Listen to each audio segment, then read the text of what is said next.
Ruang Profesi. Welcome to Ruang Profesi. Teman-teman, kita ketemu lagi ya. Nah, hal yang menarik di episode kali ini adalah kita kedatangan tamu istimewa. Cantik sekali beliau ini. Ya.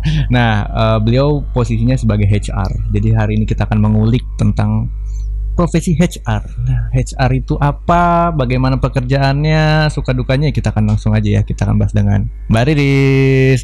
Halo, apa kabar Riris? Baik, alhamdulillah. Sehat Riris ya? Alhamdulillah. Ya, gimana tadi jalan sepi nggak?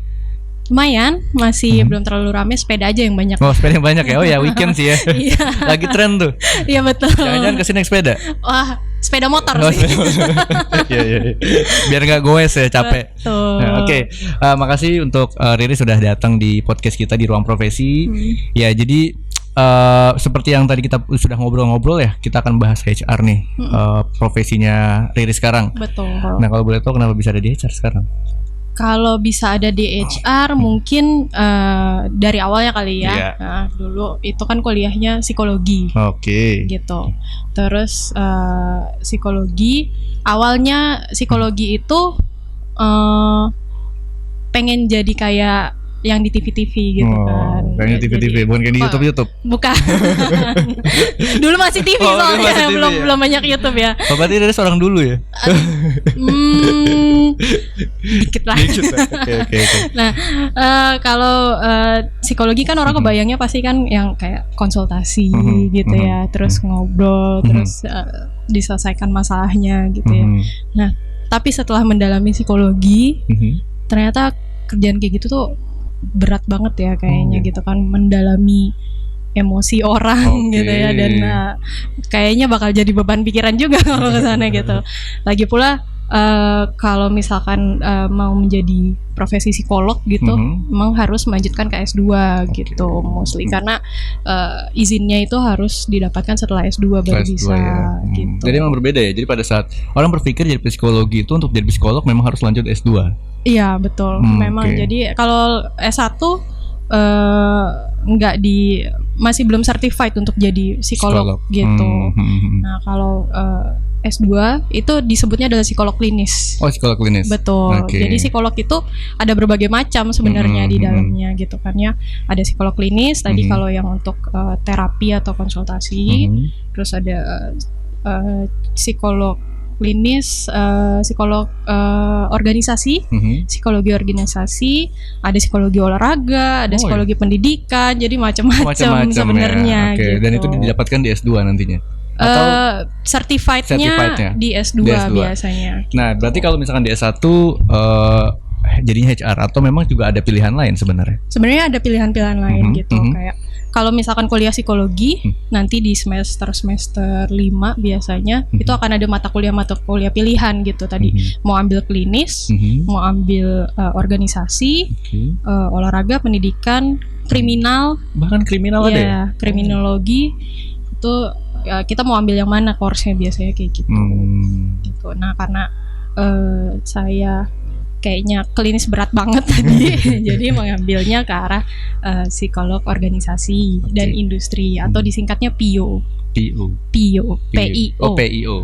Psikologi industri organisasi. Oh, jadi memang biasanya kalau yang memang di HR suatu perusahaan, dia pasti backgroundnya ambil penjurusan di PIO. Biasanya begitu. Tapi ada juga yang nyasar. Gitu. Bisa nyasar juga ya? Bisa gitu. Berarti jadi kuliahnya nggak pakai Google Map tuh? Pakai Google Map atau pakai Waze nih? Iya. Nah, jadi biasanya kan psikologi pendidikan gitu, misalkan untuk guru-guru sekolah TK gitu kan ya, sekarang jadi biasanya mereka ambil ke psikologi pendidikan gitu. Tapi mungkin ternyata setelah berjalan kurang sesuai, dan kesempatannya kan sebenarnya juga nggak banyak ya kalau misalkan jadi tenaga pendidik gitu ya. Nah, jadi mostly banyak juga yang pindah ke PIO untuk mencari kerjaannya. Gitu. Oke, baik. Jadi memang asal muasalnya karena kuliah di psikologi dan ambil PIO, akhirnya jadilah HR. Betul. Oke, nah dulu memang kuliahnya sudah dari awal pengen jadi di psikologi. Betul. Awalnya emang pengen psikologi karena yang pengen jadi psikolog klinis itu. Jadi awal muasalnya karena itu ya? Betul, karena psikolog klinis gitu awalnya kepengennya. Tapi setelah dijalanin ya akhirnya kayaknya kerja kantoran lebih realistis gitu ya. Oke. Ya. Gitu sih. Nah sekarang bekerja di mana dan atau sebagai posisinya apa? Oke, kalau saat ini menjabat sebagai HRGA, Assistant Manager di salah satu konsultan HR di Jakarta Selatan sih gitu. Tadinya kita di Jakarta Barat terus pindah ke Jakarta Selatan. Kemudian kalau sebelumnya itu sebagai rekrutmen atau talent acquisition. Gitu. Baik, kalau rekrutmen talent acquisition itu pengalaman sebelumnya sebelum di konsultan saat ini ya? Sebenarnya mereka satu grup. Satu grup perusahaan yang sama masih. Betul, tapi kalau yang di rekrutmen itu aku menghandle unit bisnis untuk retail mostly. Kalau yang sekarang full megang di HR consultant-nya gitu. Jadi HRGA Assistant Manager / Executive Search Headhunter juga. Oke. Jadi tetap melakukan rekrutmen dong ya? Tetap melakukan rekrutmen juga. Untuk internal maupun eksternal. Oh, internal dan eksternal. Betul. Berarti kalau eksternal itu melayani perusahaan lain dong? Betul, gitu. Karena kita kan konsultan HR. Konsultan HR kan kita melayani atau menyediakan service untuk perusahaan-perusahaan lain gitu ya. Nah, termasuk pun saya juga di dalamnya terlibat untuk serving ke perusahaan-perusahaan lain juga. Oke, menarik nih. Yang saya sebenarnya dulu saya masih agak bingung dengan saya sebagai orang yang awam ya tentang HR dulu saya pikir dia mikirin gaji harus ini itu administrasi. Ternyata banyak ya di HR itu sendiri, banyak sekali ya di dalam perusahaan. Betul. Jadi HR itu orang kan mostly memang ngertinya HR ya udah HR aja gitu ya, yang ngurusin bikin aturan lah, terus ngurusin gaji, ngurusin cari orang juga gitu ya, sama yang mencat-mencatin orang gitu ya. Wah itu tuh berat. Nah itu. Nah tapi kalau sebenarnya idealnya HR itu dibagi menjadi subdivisi lagi gitu. Subdivisinya ada yang pertama adalah OD atau Organizational Development, bukan overdosis loh ya. Iya. Organizational Development, dia itu yang bikin struktur organisasi di awal, terus yang bikin kebijakan-kebijakan, bikin peraturan perusahaan, terus juga dia bisa jadi dia menentukan headcount gitu. Headcount itu maksudnya satu user atau satu manager itu harusnya punya berapa banyak anak sih gitu. Jadi jumlah tim atau jumlah jatahnya berapa orang sih gitu biasanya. Dihitungnya dari load kerja misalkan atau beban kerjanya gitu.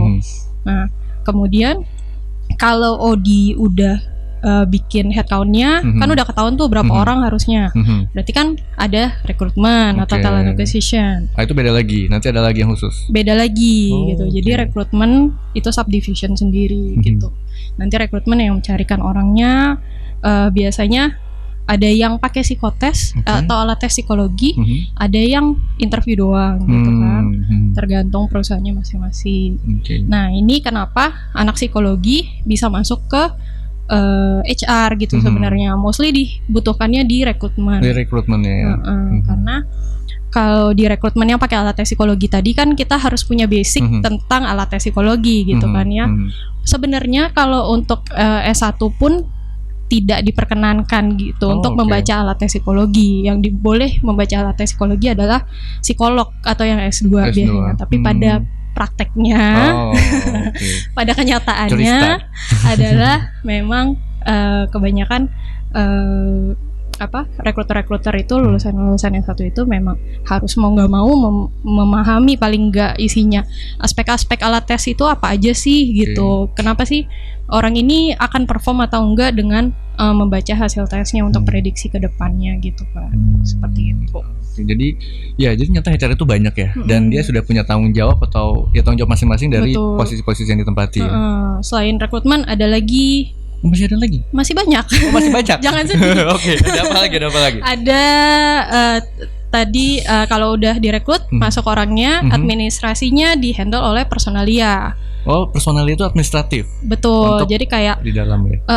Data-data pribadinya, data-data karyawannya yang mendaftarkan BPJS misalkan, mendaftarkan asuransi gitu, itu di personalia, absensi gitu-gitu juga.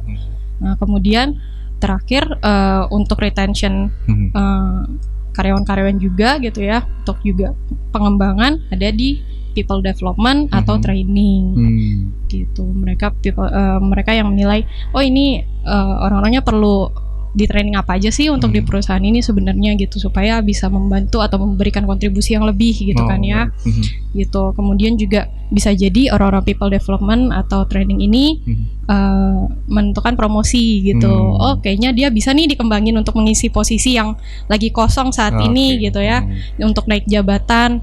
Jadi orang training juga biasanya untuk promosi posisi ya. Betul. Oke. Berarti pada dasarnya kalau saya tangkap nih, HR sendiri itu memang secara general ya, kalau kita bicara subkategori itu kan banyak, tapi secara general itu dia memang manage sumber daya manusia ya, suatu perusahaan. Betul. Dari proses pencarian, administratif sampai developingnya ya. Betul. Oke. Itu dasarnya HR. Nah, sekarang Riris berarti posisinya kalau dari semua subdivisi itu yang mana? Pegangnya mana? Kalau saat ini disebutnya adalah HR generalis. Oh, generalis. Karena Betul. apa? Melakukan Karena semuanya. melakukan semuanya. Berarti gajinya dikali berapa tuh? Nanti kita hitung-hitungan di belakang aja ya. Iya. Oke. Gitu. Jadi ada posisi-posisi yang seperti generalis, jadi melakukan banyak hal. Mungkin tergantung working load dan juga jumlah SDM di dalam perusahaan. Jadi untuk perusahaan-perusahaan yang mungkin nggak terlalu besar gitu, jadi masih bisa dihandle oleh satu orang, ya disebutnya HR generalis gitu. HR generalis. Kita yang menghandle semua, mulai dari rekrutmennya sampai kita handle administrasinya juga, dan sampai ke maintain juga orangnya gitu. Seperti itu sih. Oke. Nah, flashback sedikit ya tadi pada saat masa kuliah. Dulu kuliah di mana kalau boleh tahu nih? Di Binus University. Oh, Binus University ya, banyak yang tahu lah ya kalau Binus. Binusian ya. Iya, Binusian ya. Sekarang ada di Alam Sutra juga tuh, besar ya, kan? Betul. Ya. Jadi banyak kampusnya. Iya, jadi banyak. Oke. Nah, pada saat kuliah, akhirnya kan tadi mengambil PIO ya. Betul. Itu karena mungkin kalau untuk psikolog agak challenging ya, dan harus lanjut S2 supaya certified. Tapi di PIO sendiri itu pada saat kuliah di sana banyak tantangan-tantangan juga nggak sih? Tantangan sih pasti ada ya. Pasti gitu. ada. Maksudnya kita kan memahami organisasi nggak langsung pada dasarnya yang diajarkan di teori sama di praktek mungkin agak berbeda gitu aja sih gitu. Karena kalau di kuliah memang lebih banyak teori yang diajarkan gitu, untuk misalkan cara menghitung load kerja lah gitu, terus atau dan tidak banyak contoh-contoh praktis yang bisa diterapkan ketika bekerja sih sebenarnya gitu. Jadi untungnya ketika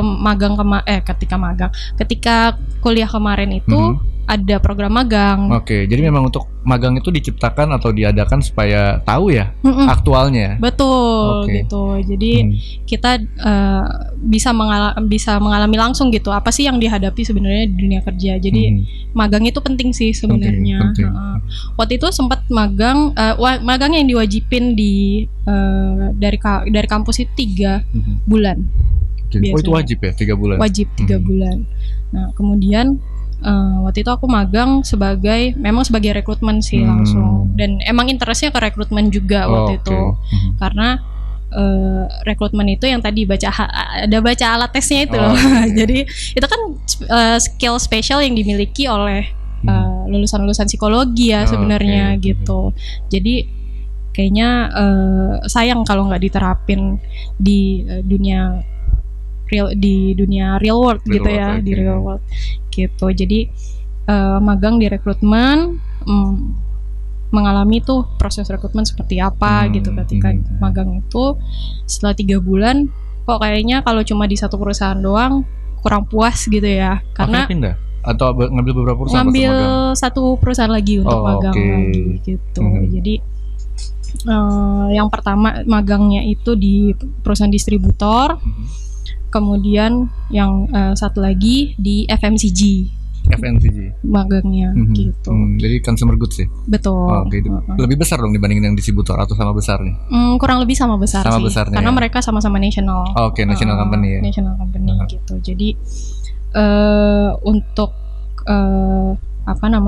proses rekrutmen di perusahaan yang pertama, mereka banyak handle MT manajemen trainee gitu untuk di seluruh Indonesia gitu. Jadi lumayan belajar juga tuh dulu nyari-nyari di job street gitu ya, nyortir kandidat dari job street untuk di Kalimantan, untuk di Sulawesi untuk di berbagai gitu. daerah ya? Untuk berbagai daerah gitu. Jadi nggak pernah ketemu orangnya.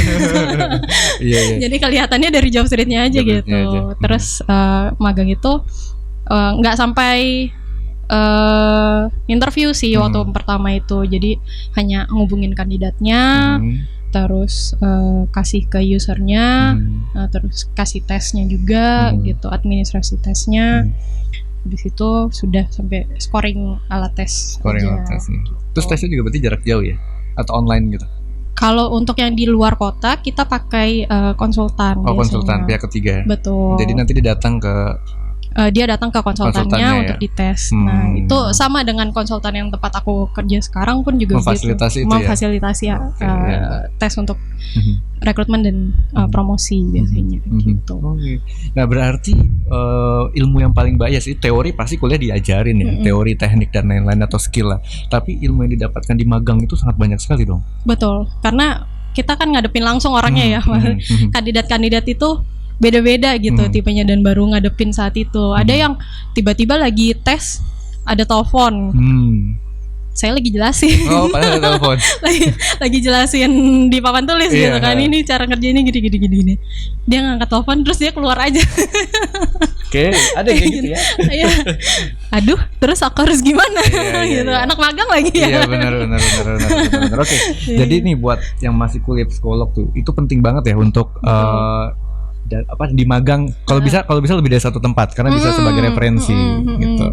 Karena HR sendiri menurutku ya di setiap perusahaan tuh beda-beda gitu. Jadi kalau misalkan kayak di retail pasti kan menghadapinya banyak orang-orang sales gitu ya, orang-orang yang lebih ekstrovert gitu, lebih banyak bicara, lebih berani-berani gitu maksudnya. Nah, kalau misalkan untuk perusahaan-perusahaan yang supporting kayak misalkan di konsultan finance gitu kan mereka tetap ada rekrutmennya kan pasti, atau tetap ada HR-nya gitu. Itu kan orangnya lebih introvert biasanya gitu ya. Betul. Terus bisnisnya lebih rigid gitu. Nah, kalau untuk di retail banyak yang suka nice try atau coba-coba gitu karena namanya sales ya. Tes dulu lah ya. Iya kan? gitu. Oke, berarti secara perputaran orang paling banyak di dunia retail ya, kayak gitu ya? Paling banyak di dunia retail. Iya, perputaran keluar masuknya. Ya, kalau waktu di retail itu setahun bisa merekrut 500 orang. Itu buat nasional tapi Indonesia. Buat nasional sih. 500 tuh banyak loh. Karena banyak SPG gitu. Oh ya, buat sales, di retailnya ya. Betul. Okay. Nah, kalau posisi yang tadi kan ada masih di satu perusahaan yang sama. Yang pertama lebih banyak di rekrutmen. Nah, kalau di sisi rekrutmen, posisi ini yang paling Riri suka apa? Posisi maksudnya gimana nih? Pada saat di rekrutmen di posisi sebelumnya, sebelum di konsultan. Maksudnya posisi yang dicari, posisi pekerjaannya, yang Riri kerjaan kan itu hal yang paling Riri suka apa pada saat melakukan pekerjaan? Ada hal yang paling disuka dari rekrutmen gitu betul. Ya. Oke. Kalau di rekrutmen itu ketemu sama orang banyak sih. Oh ya. Karena bisa banyak kenalan gitu, terus jadi tahu ini di perusahaan yang sebelumnya tuh kayak gini loh, terus pekerjaan ini kayak gini loh gitu. Dari yang sebelumnya nggak pernah, biasanya banyak nyari kan SPG sales gitu ya, kebanyakan. Terus tapi kan kita juga butuh orang IT gitu misalkan. Waduh, gue berubah dari IT, dari sales ke IT. Nyari programmer gitu kan ya. Jadi harus banyak-banyak cari tahu juga tentang job desk di untuk berbagai posisi gitu. Jadi kita ngerti untuk perusahaan untuk berbagai posisi itu tuh kerjanya sebenarnya ngapain sih gitu. Apa sih orang yang paling bagus untuk mengisi posisi ini tuh seperti apa sih kualifikasinya gitu. Gitu sih. Nah, selama jadi rekrutmen, hal yang paling ya tadi sukanya senang ketemu orang karena kan memang banyak latar belakang yang dicari dengan sesuai dengan posisinya. Nah, kalau hal yang dukanya deh. Ini nyebelin banget nih, dan itu kali-kali kejadian gitu selama di rekrutmen itu apa? Kalau di rekrutmen itu dimarahin kandidat kali ya. Serius? Bisa marah-marah? Loh, dia butuh kerjaan. Iya. Tapi ya biasa seperti itu. Itu kayak gitu gimana tuh contoh? Biasanya ada yang kan kalau di perusahaan kami dites ya, pakai alat tes psikologi gitu kan ya. terus ada yang nanti komentar di Japri gitu. Kenapa sih tesnya buat jadi SPG aja, tesnya kayak mau tes direktur gitu, kayak gitu. Padahal tesnya cuma 2. Oh iya. Oh dia nggak tahu ya tesnya direktur kayak apa ya. Makanya. Aduh. Tapi banyak kan dari sales jadi direktur padahal ya. Amin. Wah. Contohnya Pak Reza ini. Wah, mana ya? Enggak. Itu tuh tolong di-cut itu. Iya, iya. Kayak Terus, gitu sih. Lalu berarti memang karena mungkin terlalu banyak orang dan karakter orang kan beda-beda dan unik-unik gitu. Betul. Itu hal-hal yang lucu kali ya. Lucu ya. Ya kita sih nanggepinnya lucu-lucu aja ya jadinya. Aduh, ada ya orang kayak gini gitu aja. Tapi ada kejadian yang selain itu ada lagi yang Selain- lucu yang menarik lah. Ada juga yang kan kita pasang iklan di Facebook gitu, misalkan selain di itu tips juga tuh. Jadi pasang iklan kan orang biasanya taunya di Jobstreet doang atau di portal-portal kerjaan yang lain gitu ya. Nah, tapi sosial media juga sekarang mulai digunakan untuk merekrut gitu ya, atau mencari kandidat gitu. Nah, jadi kita posting di Facebook nih ceritanya. Terus dia nanya kan, kalau cara ke kantornya itu gimana gitu. Cara ke kantor maksudnya gimana tuh? Dari dia nanyain arah lah Oh, istilahnya. cara bisa sampai di sana naik Betul, apa gitu ya? naik apa, turun di mana gitu. Oke, kita jawab lah ya. Yeah. Ini naik ini, turun di sini gitu. Nanti tinggal jalan ke sini gitu. Oke, terus kalau pulangnya yang mana gue tahu. Dia sampai nanya pulang, entar saya anterin gitu. Dia mau diinterview aja sampai nanya pulang ya? Iya, gimana ya? Datang aja dulu. Aduh. Oke ya, jadi besok-besok nih buat para pemirsa di rumah, kalau ada undangan interview jangan nanya pulang ya, nanya. Tapi kalau nanya arah pasti dijawab. Nanya ya. arahnya pasti loh. Iya. Kita kan pasti mengundang teman-teman untuk datang kan ya ke kantor. Tapi kalau nanya pulangnya, mohon maaf saya juga kan nggak tahu rumahnya teman-teman di mana gitu ya. Jadi Iya. Itu kayaknya itu cuma kode, bisa pulang bareng nggak? oh gitu. Iya. Apalagi tahu nih, wah yang mau interview cewek ya. Itu kode itu. Wah, memang netizen luar biasa. Oke, nah akhirnya dari posisi rekrutmen dipindahkan di divisi lain, di konsultan ya. Betul. Nah, perbedaan yang signifikan antara pada saat posisi yang sebelumnya ke posisi sekarang itu apa? Perbedaan yang sangat signifikan karena dari sebelumnya aku mostly handle rekrutmen dan talent acquisition gitu.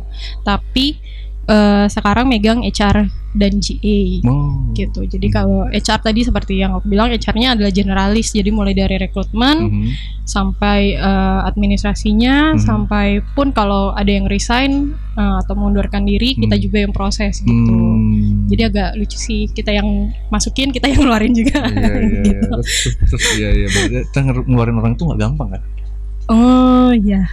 Itu salah satu pekerjaan yang berat ya. Kalau untuk ngomongin mengundurkan diri sih nggak masalah sih ya, karena dari kemauan dari mereka sendiri gitu. Tapi kalau untuk melay off itu sih mungkin agak berat ya, karena kalau bisa jangan sampai lah. Iya benar. Nah, oke. Sekarang kita sedikit pengen tahu nih, ketika layoff lah atau misalnya pengunduran diri. Jadi ada dua. Kalau pengunduran diri memang dia yang ingin. Ada nggak posisi-posisi ketika dia mau resign itu harus kita pertahankan gitu? Itu bisa nggak sih kayak misalnya posisi manajer, terus dia mau resign, dan perusahaan itu mungkin ini nggak bisa, manajer ini bagus, kita harus pertahankan. Itu bisa ada hal seperti itu juga? Bisa aja sih bisa kayak aja. Gitu. Namanya kita apa ya? Salah satu aset perusahaan itu kan manusianya ya betul. Gitu. Jadi people-nya gitu. Kalau memang kita lihat ada yang potensial dan harus dipertahankan, kenapa enggak gitu. Biasanya nanti kita sampaikan kembali, bisa jadi di offer ulang gitu. Offer ulang maksudnya apa tuh, package? Betul. Jadi kalau misalkan dia kan terima ngajuan resign nih, di sana kan udah di offering kan, udah dikasih harga lah istilahnya gitu ya. Nih segini gitu. Biasanya dari usernya sendiri yang akan memperjuangkan untuk mempertahankan gitu. User itu siapa? Atasannya. Oh, atasannya gitu. Yang mau resign ini. Betul. Ya? Jadi atasannya yang mengajukan ke HR kalau bisa nggak ini kita pertahanin dia dengan gua tambahin deh segini gitu, karena masing-masing user atau atasan itu kan tadi sama si OD udah ditentuin sebenarnya budget lu segini nih setahun untuk posisi ini orang gitu. Jadi nggak apa-apa deh gue tambahin segini untuk budgetnya gitu. Bisa jadi kayak gitu. Jadi sebenarnya counter offer ya. Ya counter offer bisa jadi. Iya, counter offer ya. Oke, jadi nah buat kamu itu teknik juga. Jangan dibahas di sini, ntar aja kita bahas di episode yang lain. Oke. Nah, itu adalah posisi yang dia mau resign. Kalau misalnya posisi yang harus lay off. Bahkan saya pernah nonton film, cuma lupa judulnya ya. Filmnya itu menggambarkan seseorang yang posisinya adalah lay off SDM-nya. Jadi dia itu keliling ke negara-negara atau kemana, mungkin perusahaannya multinational company. Dia tuh harus memberikan informasi kalau orang ini sudah dipecat atau di PHK. Itu ada ya? Pos pekerjaan kayak gitu emang ada ya?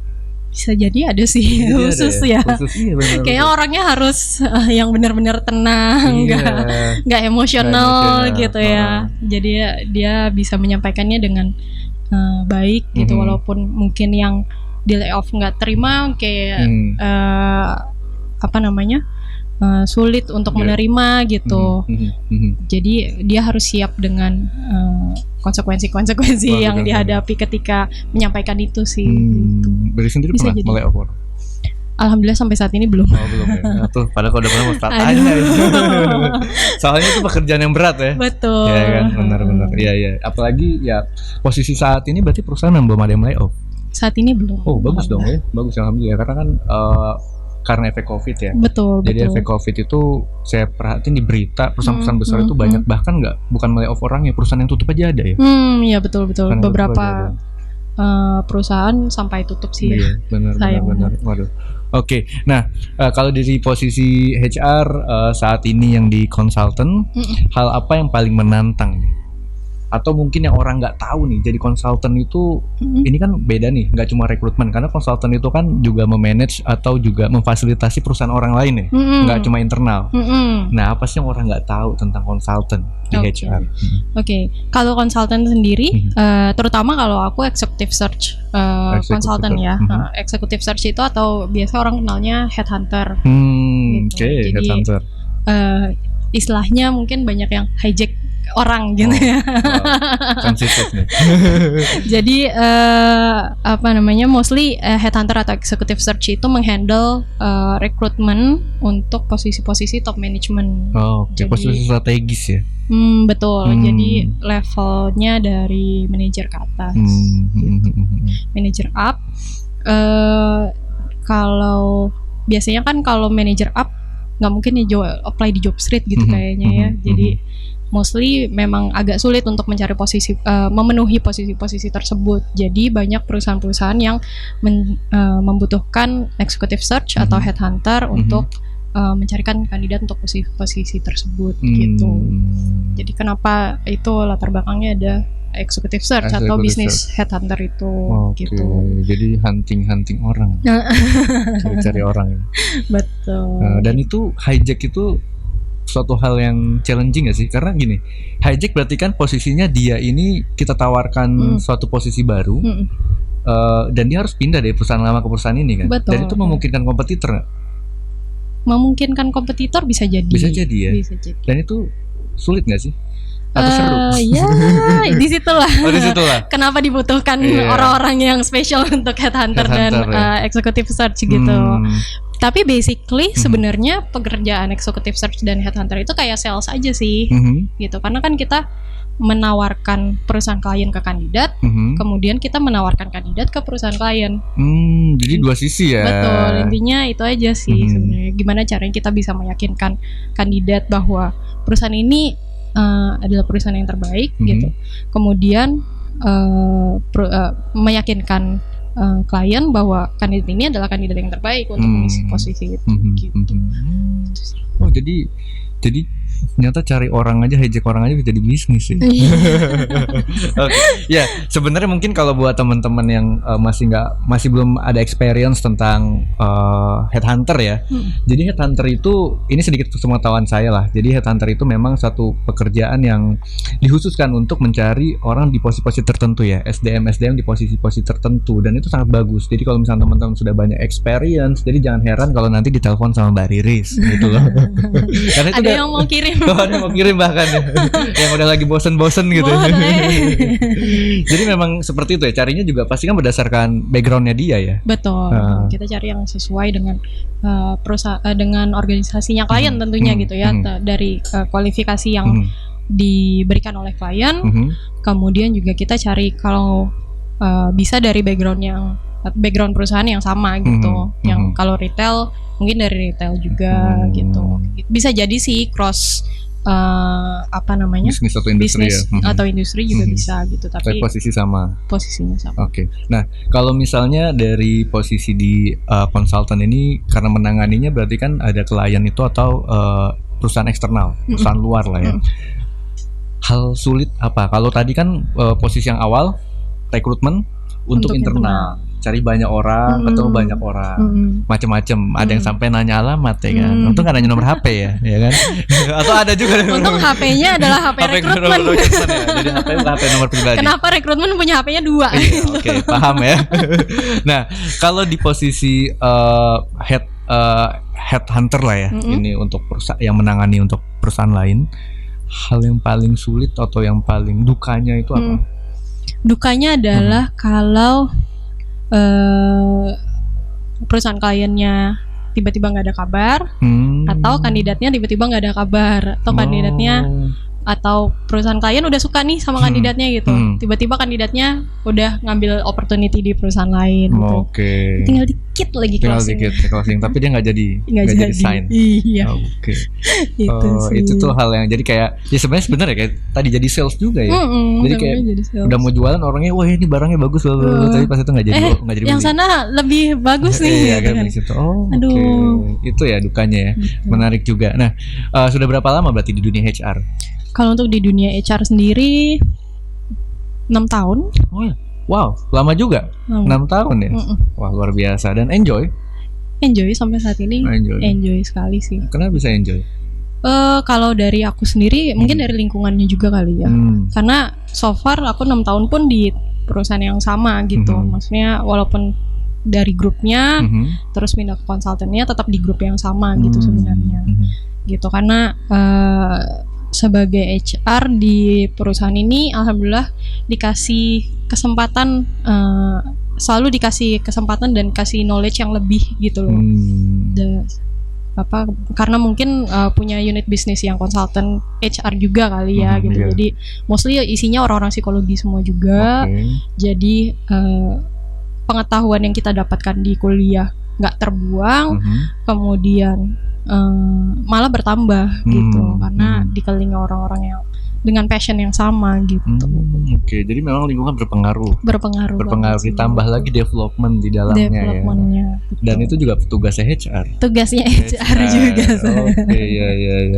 Oke. Nah, sebelumnya dari berbagai cerita tadi nih, kalau misalkan Riris mau kasih kita sebuah sharing sedikit beberapa kalimat lah untuk teman-teman yang saat ini menjalankan, mungkin masih kuliah di psikolog atau mungkin yang sudah masuk ke dunia kerja di HR dan masih ada sedikit dia belum mantap gitu.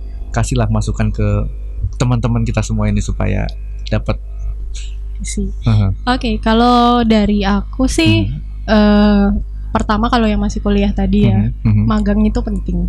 Itu penting ya, internship itu penting. Jadi coba cari tahu ketika kamu mau masuk ke dunia HR. Tadi seperti yang aku jelasin, soalnya dunia HR tuh banyak gitu kan. Jadi divisi mana sih sebenarnya yang mau kamu pegang gitu, karena masing-masing divisi punya fungsi yang berbeda-beda juga gitu. Jadi kan fokusnya berbeda-beda gitu. Jadi kalau bisa dicobain semua divisi-divisi itu lebih baik. Jadi kan bisa tahu mana sebenarnya yang kalian pengen gitu. Nah kemudian kalau untuk yang di udah kecemplung di HR mungkin ya. Kecemplung ya. Udah kecebur ya. Udah kecemplung di HR gitu ya. Banyak-banyak baca aja sih gitu.